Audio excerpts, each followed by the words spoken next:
very glad to participate in this meeting. Um, as Brad prayed here at the General Conference, we are having annual council and very important decisions have been made, and we are still in the middle of the program. It will last until next Tuesday. Uh, we are also living very interesting times, still working from home, not at the office because of the pandemic, and not traveling so far, just attending many meetings through these different platforms. But it's a privilege because we can travel more than ever before. I recall 1 or 2 Sabbaths ago, uh, I, I attended a meeting in Indonesia, and then few hours later I went to Romania, and few hours later to Mexico. So within few hours, I had the privilege to speak with literature evangelists from Indonesia, from Romania, and from Mexico, through 3 different continents, 3 different countries. That it would not be possible unless we had these modern platforms to communicate and to see each other. That's why I'm thrilled to be with you today, because I can speak with you from my home. Although I love to travel, I would love to be with you sometime. But now I can enjoy just using this platform without traveling many hours, without facing jet lag. But it's an opportunity to be with you today. I want to share the screen to make it easier to uh, uh, share something with you. Let me see if I can share here. Let me. Oh, it seems a little bit tricky, but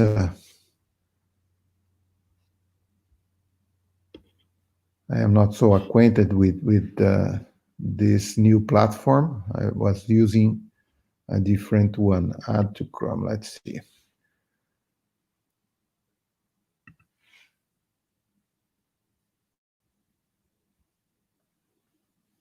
Mhm.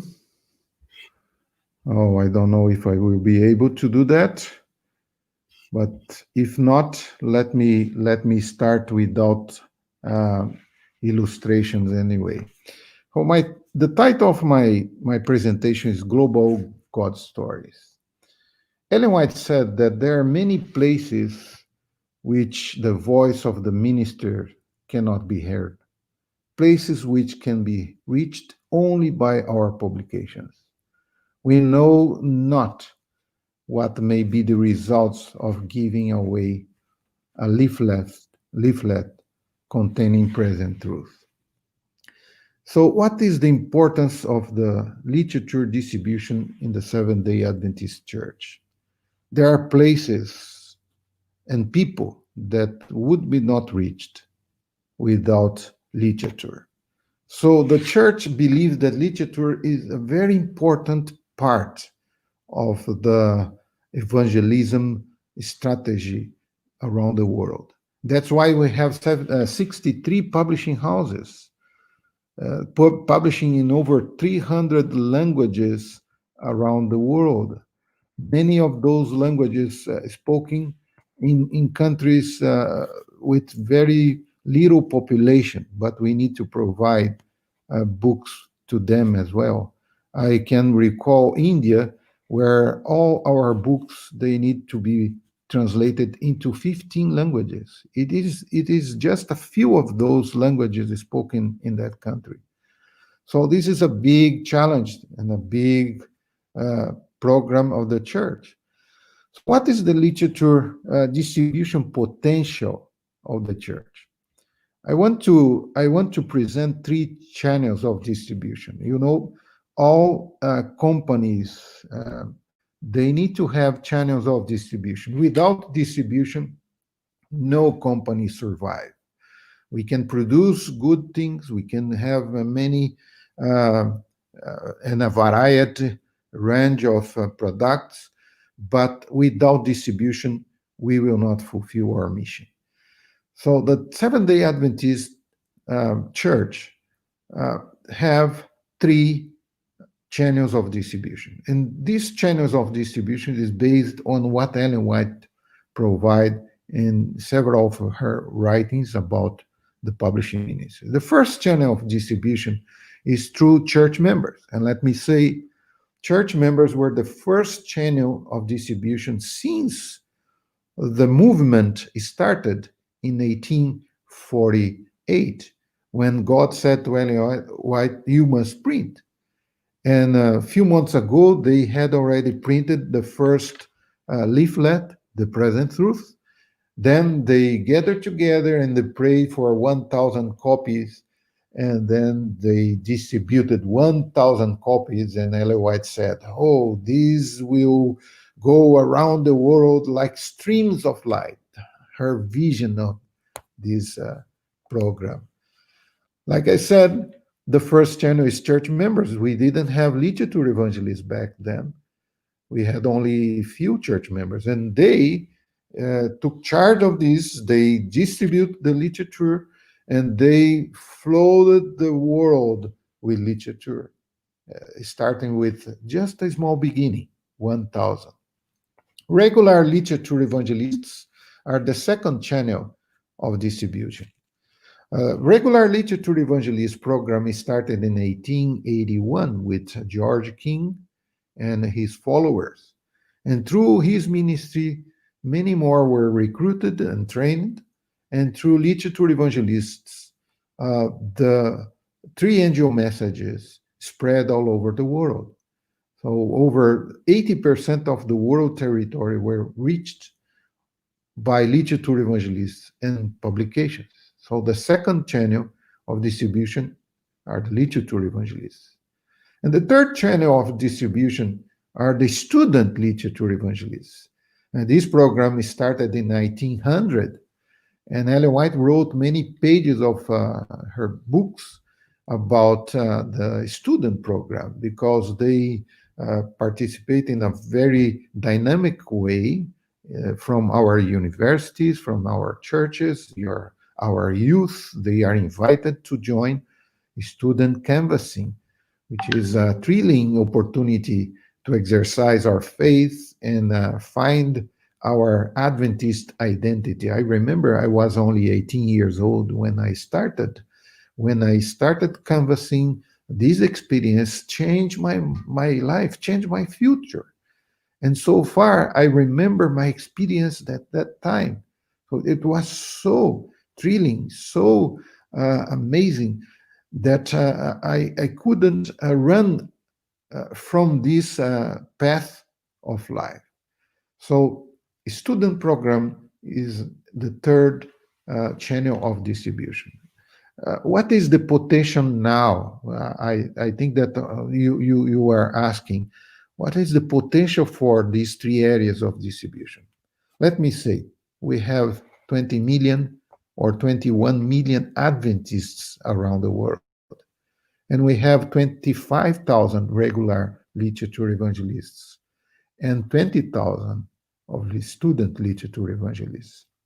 So, what this group can do, uh, we have a tremendous challenge to reach the world with an army of 45 literature evangelists, for 45,000 literature evangelists, plus 20 million church members. But let me tell you one thing. The students, they work only 10 weeks per, or 5 weeks, 5 to 10 weeks per year only.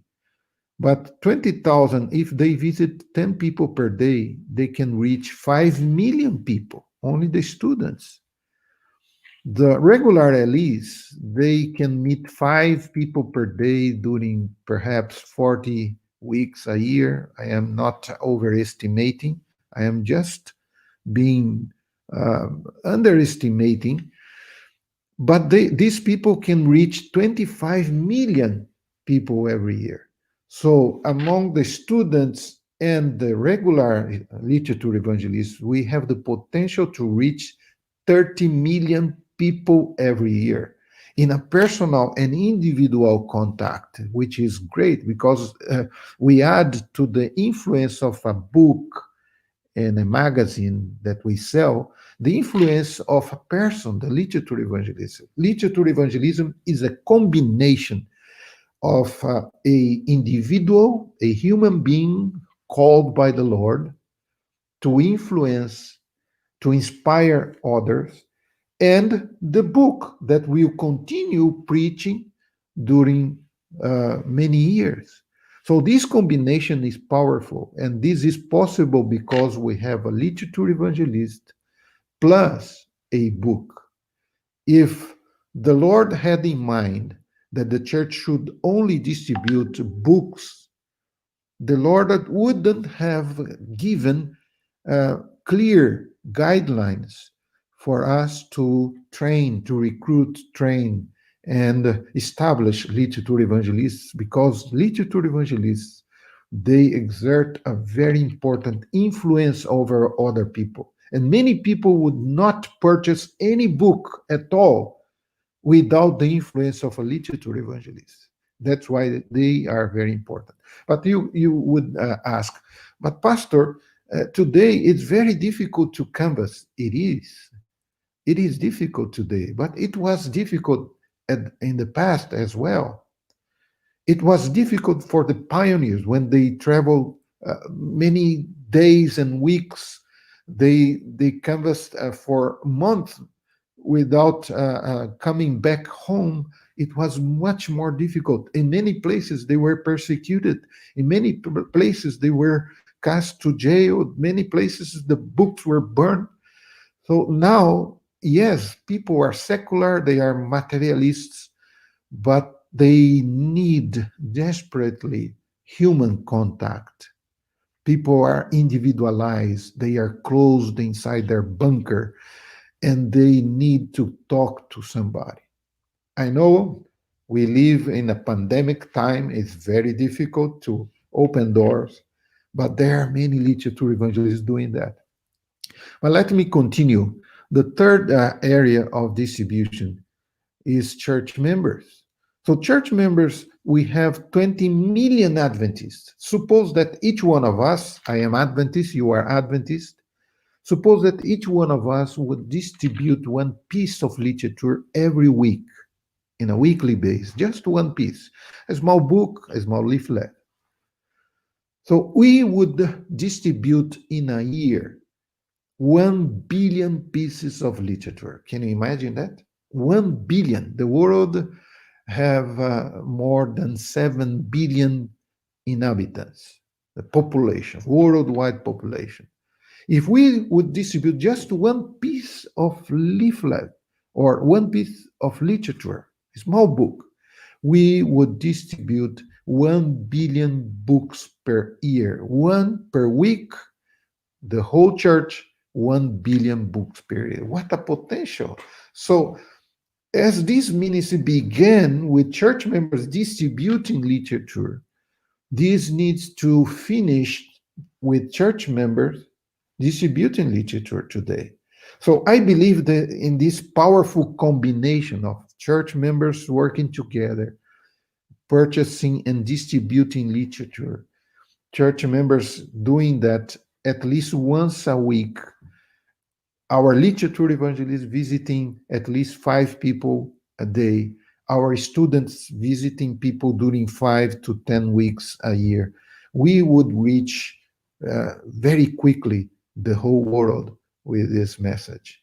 And besides, we are encouraging our publishing houses to produce digital products and digital books to be distributed through social media and other uh, ways of digital distribution. So these are the potential I want to emphasize. Ellen White, some time ago, she wrote that ministers and people should engage in circulation of books. Look, she said ministers and people, pastors, church members, they should engage in the circulation of books as never before, she said.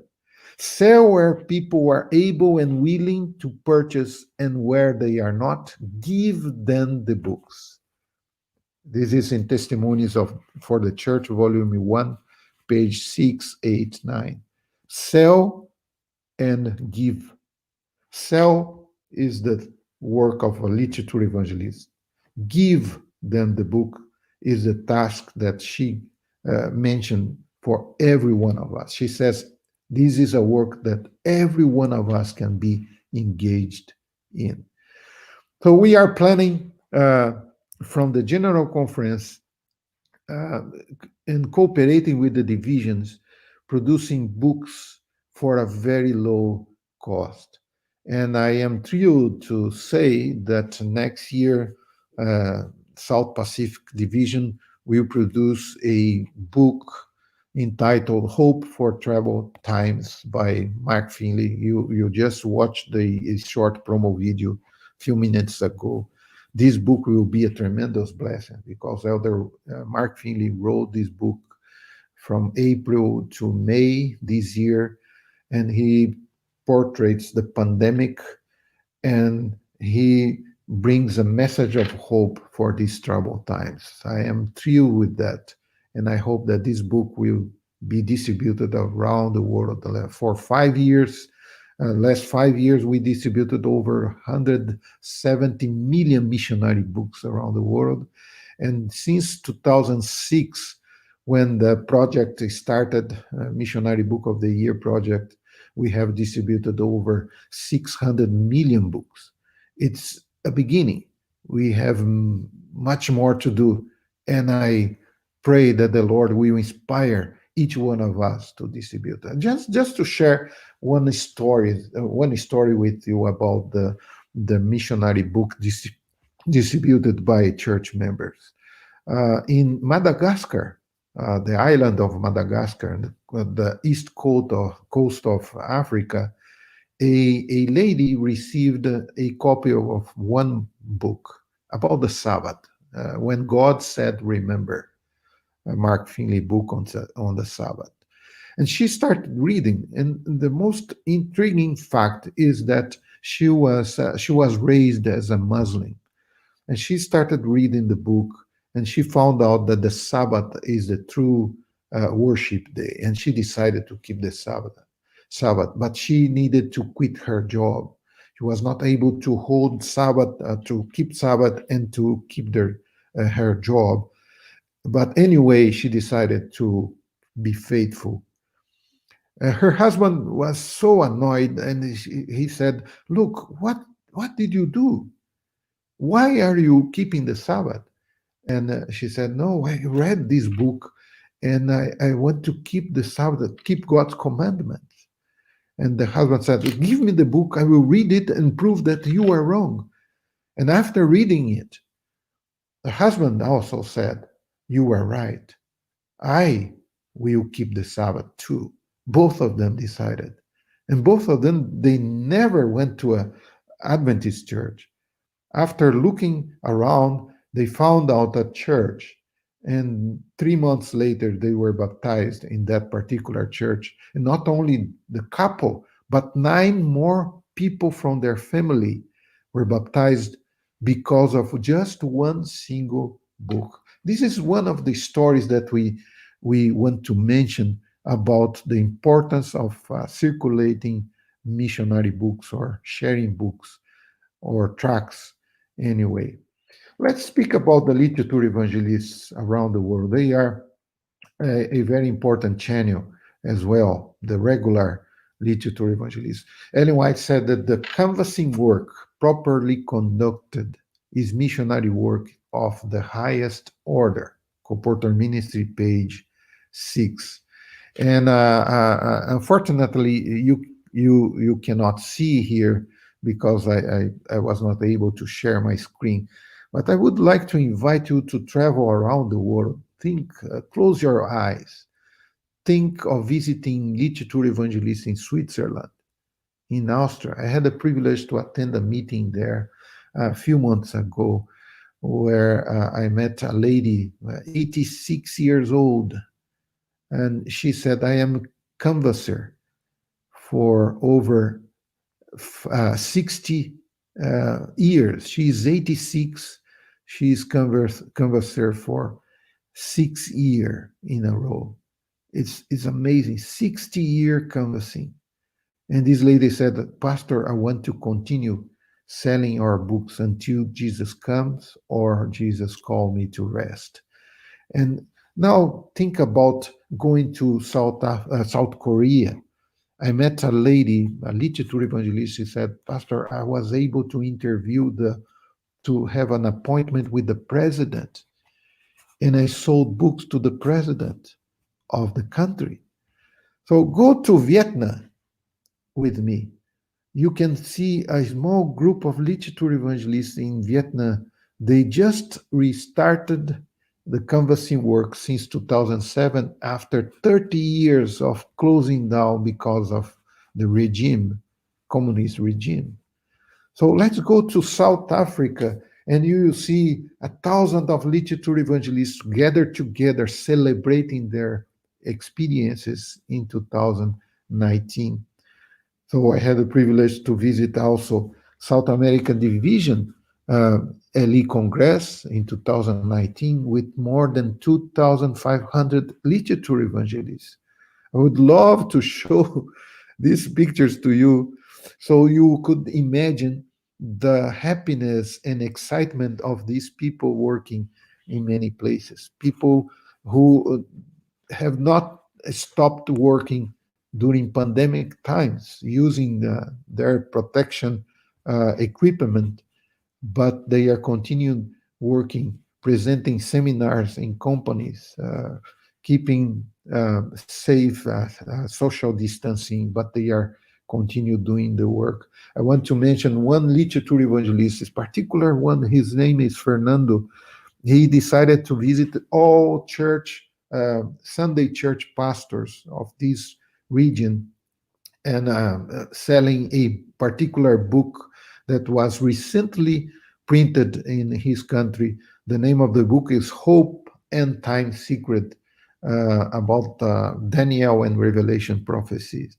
And he visited all pastors of that region. In 1 month, he was able to sell 200 of, copies of of this book, Hope and Time Secret.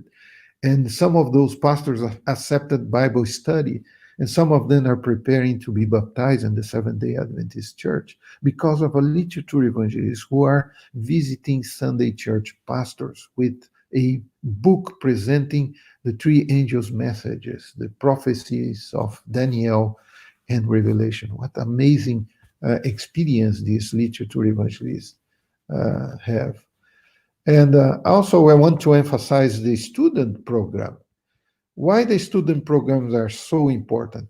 Ellen White writings presents three advantages for the students. First of all, being a student canvasser is a missionary experience. Many of our young people, they love to be involved in missionary activities. So joining a group of students is an opportunity to exert your missionary passion. Meet people, witness to them, pray with them. What a thrilling experience. The second benefit of the student program is the canvassing work is like a school, a practical school, where many of us we can learn lessons that we would not be possible to learn in the school. And Elwat says that we will develop many talents canvassing, like courtesy, like kindness, like persuasion, how to influence people, how to uh, influence them to make a decision, how to manage objections, and so on. It's a thrilling experience, thrilling opportunity to learn lessons. And we have 20,000 young people around the world joining the student program, but many more could join. There are many young Adventists, at least half of the church.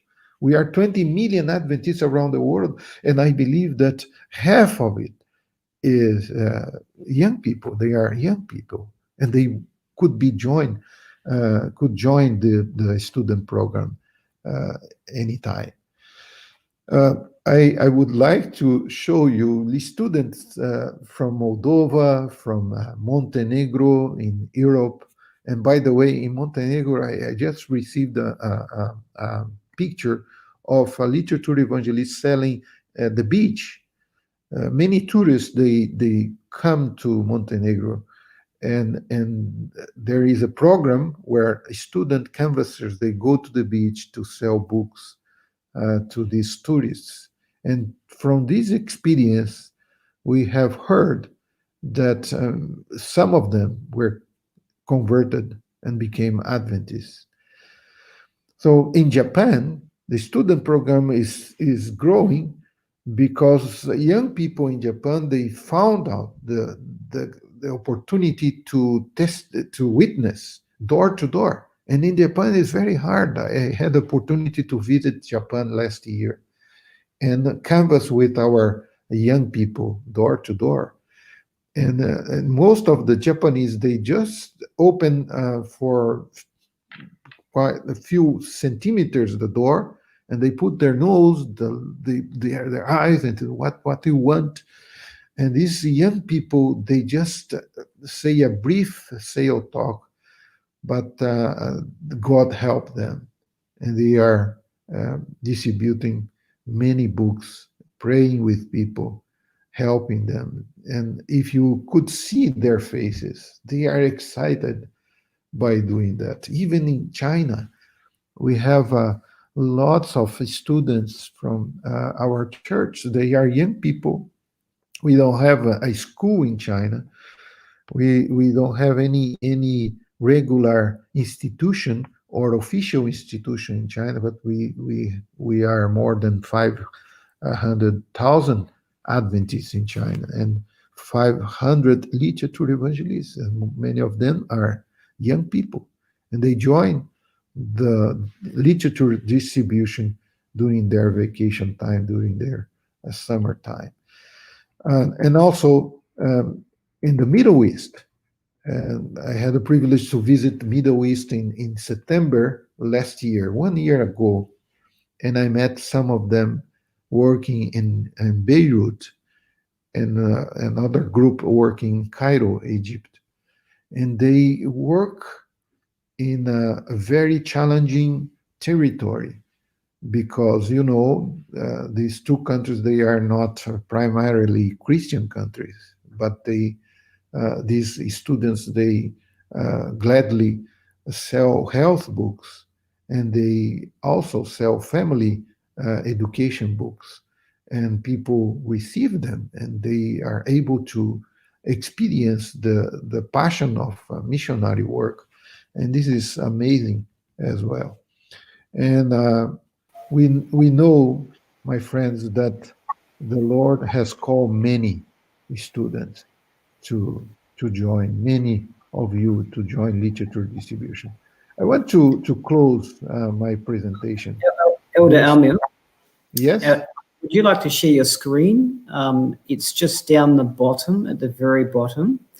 Look down past the people in the rooms and down in the bottom in the middle. You've got a screen share there. Looks like a TV. yes, I have seen that rental. That should Uh, work. yeah, let me see here. Hmm.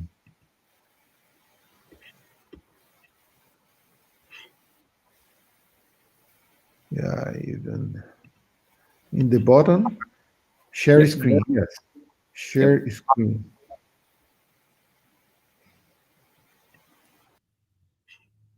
Okay, but it okay. Let me open here. I will try again.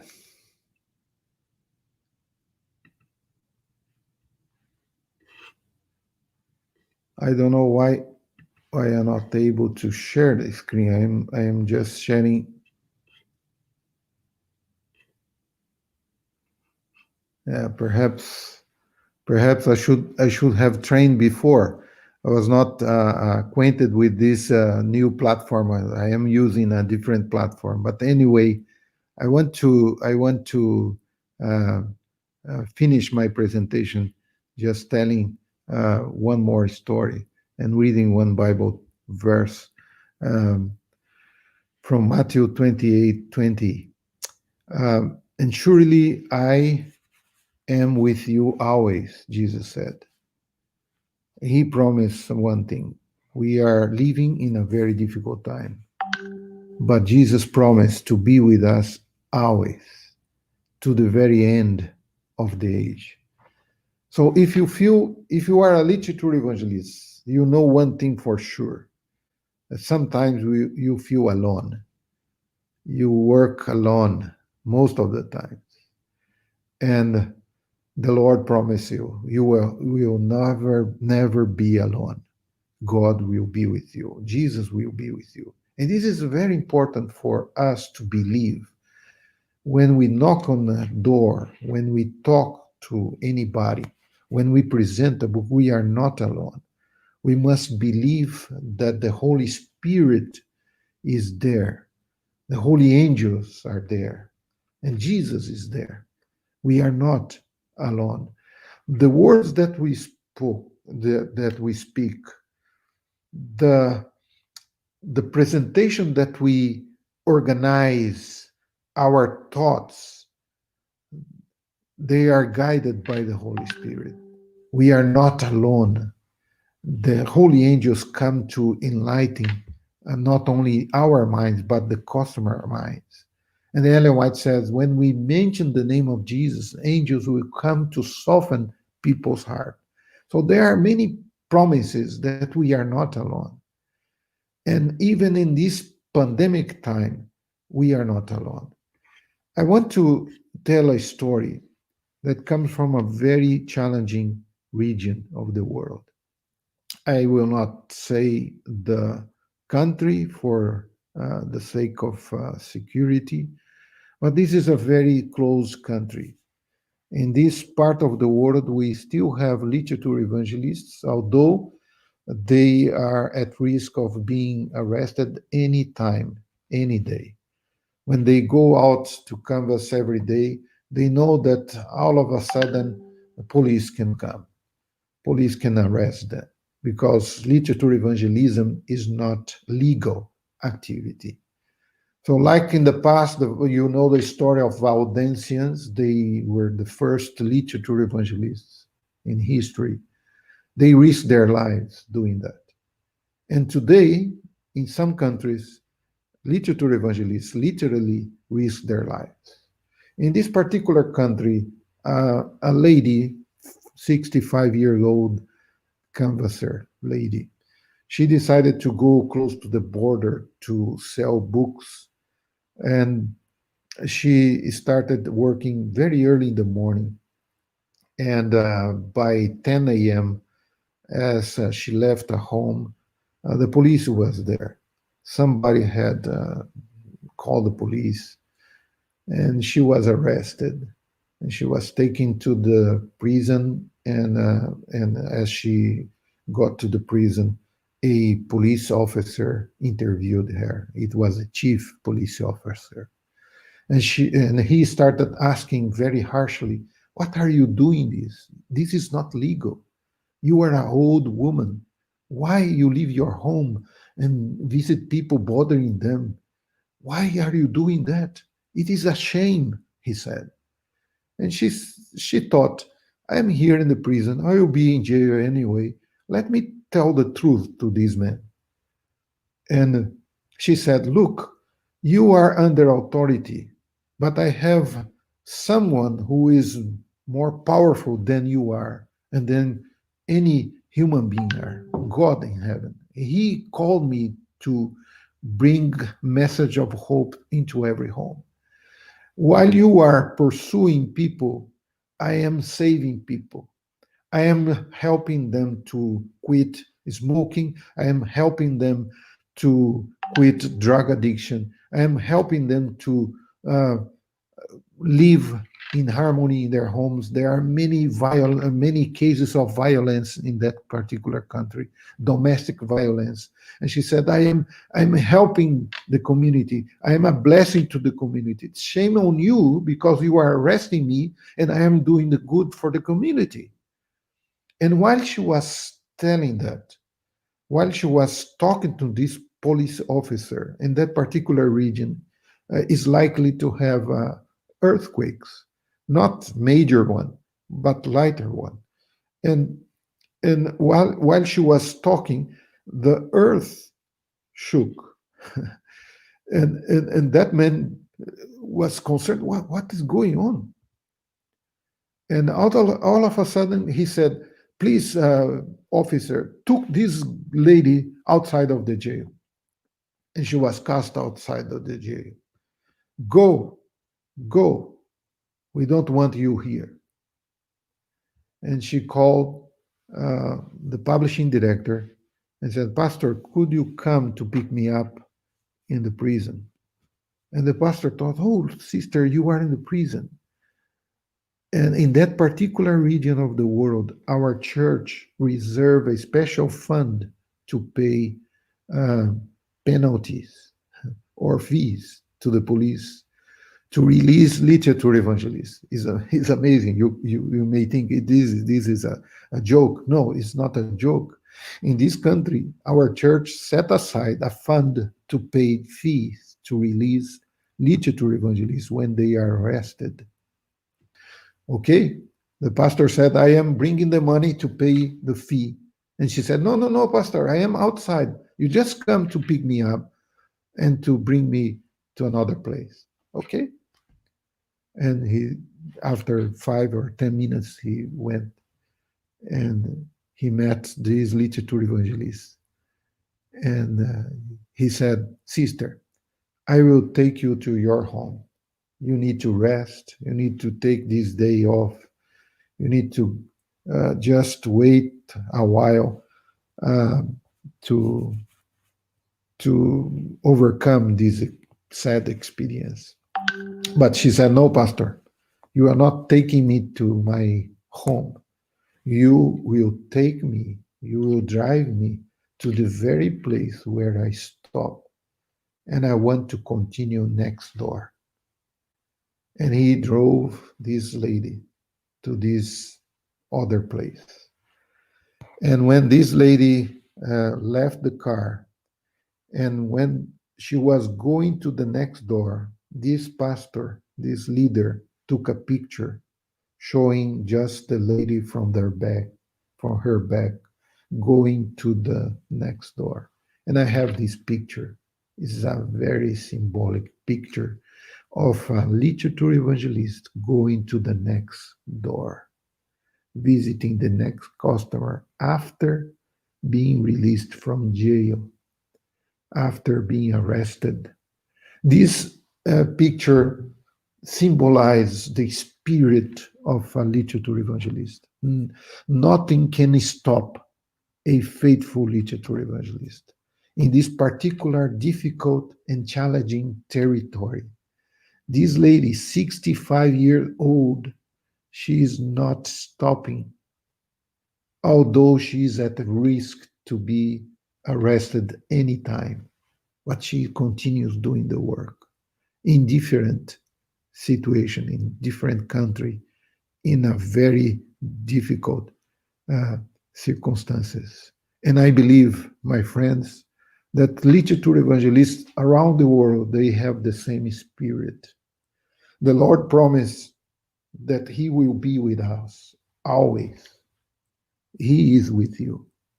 And He is calling you to continue, although we are facing an unprecedented challenge and pandemic. He will teach you how to do the work.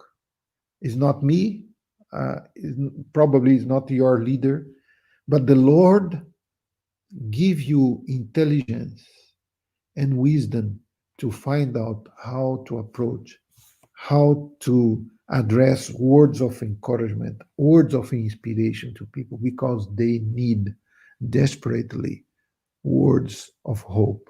And may the Lord bless each one of you. May the Lord bless the leaders in South Pacific Division. May the Lord bless each literature evangelist, each church members, as we use the abundant resources of literature to evangelize, to contact, to share the gospel with our friends, with our neighbors, with people. May the Lord be with you all. Amen.